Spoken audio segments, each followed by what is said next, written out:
Stamford university বাংলাদেশে শুরু হলো অ্যাডমিশন উইক সামার 2025। এই অ্যাডমিশন উইকে ভর্তি হলে আপনি অ্যাডমিশন ফি এর উপরে পাচ্ছেন 50% ওয়েভার এবং ফার্স্ট সেমিস্টার টিউশন ফি এর উপরে 10% ওয়েভার।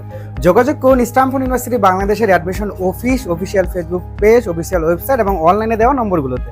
আপনাদের সকলকে স্টামফোর্ড ইউনিভার্সিটি বাংলাদেশের সবুজ সুন্দর ক্যাম্পাসে স্বাগত জানাচ্ছি।